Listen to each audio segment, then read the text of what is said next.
आज मैं आप सबको एक कथा सुनाता हूं। एक दिन प्रातः एक व्यापारी अपने घर से निकला। घर से निकलते ही एक बिल्ली ने उस व्यापारी का मार्ग काट दिया। व्यापारी घबरा गया। वो फिर से घर लौट गया और शुभ घड़ी की प्रतीक्षा करने लगा। और जब वो पुनः अपने घर से निकला तब वो वाहन जा चुका था जिससे राजा तक पहुंचकर उसे भेंट देनी थी। राजा को भेंट नहीं मिली। राजा क्रोधित हो गए। राजा ने उस व्यापारी का व्यापार बंद करवा दिया। इस कारण व्यापारी क्रोधित होकर घर पर अपनी पत्नी से लड़ बैठा। पत्नी अपने बच्चों समेत मैके वापस चली गई और उस व्यापारी के जीवन में यदि कुछ रह गया था तो केवल अंधकार। और इन सब का कारण वो उस बिल्ली को मानता रहा जिसने उसका मार्ग काटा था। ऐसा ही एक दूसरा व्यापारी राजा को भेंट देने निकला और उस व्यापारी का मार्ग भी एक बिल्ली ने काट दिया। वो व्यापारी तनिक घबराया, परंतु उसने आगे बढ़ना अधिक उचित समझा। राजा तक वो समय पर पहुंचा। उसने राजा को भेंट दी। राजा प्रसन्न हुए और राजा ने व्यापारी को अपना व्यापार बढ़ाने की अनुमति दी, स्वर्ण आभूषण दी। जब व्यापारी घर पर पहुंचा तो पत्नी को आभूषण और अपने बच्चों को देने के लिए वस्त्र थे उसके पास। हर ओर प्रसन्नता थी। समझ रहे हैं ना? दोनों के साथ एक ही प्रकार की घटना हुई, परंतु दोनों की प्रतिक्रिया भिन्न थी। ऐसा ही हमारा जीवन भी है।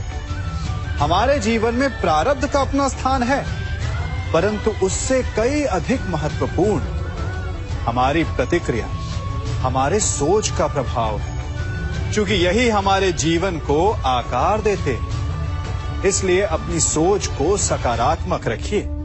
आपका जीवन सदैव आनंदमय रहेगा। कभी किसी सुरंग से बाहर निकले हैं आप?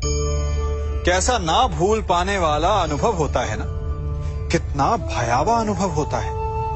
मानो हर पल ऐसा लग रहा होता है कि यदि इस सुरंग में बंद हो गए तो क्या होगा? कैसे निकलेंगे इस सुरंग से?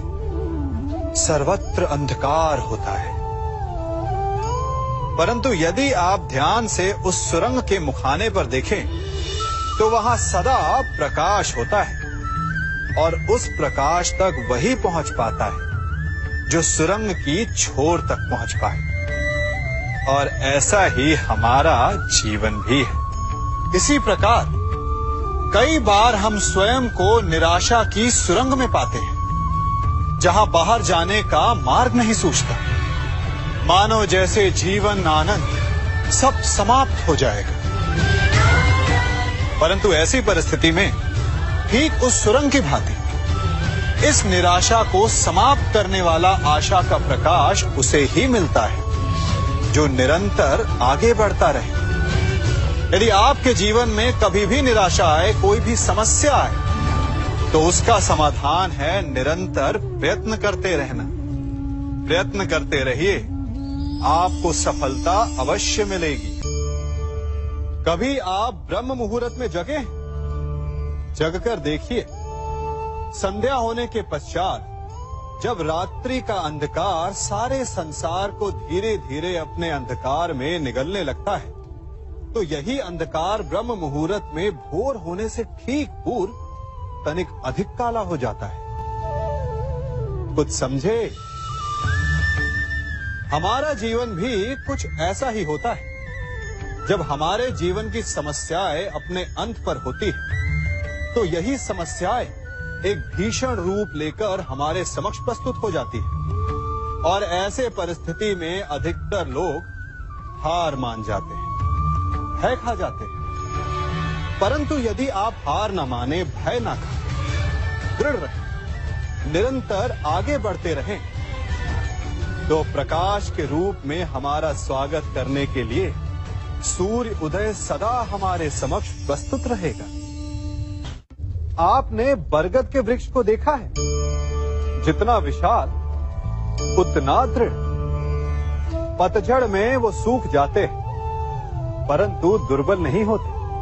टूट कर गिरते नहीं। और उसके विपरीत दलदल में उपजे वृक्षों को देखिए, वो दिखने में तो बड़े होते हैं, पतझड़ आए या शीत सदा हरे भरे होते हैं, परंतु इतने दुर्बल होते हैं कि जलधारा के हल्के से वेग से वो गिर जाते हैं। परंतु ऐसा क्यों होता है? कारण है जड़ें। जिसकी जड़ें दृढ़ भूमि में है वो हर चक्रवात, हर ऋतुओं को सह लेता है, और जिसकी जड़ें दलदल में है वो स्वयं की जड़ों को दुर्बल बना लेता है।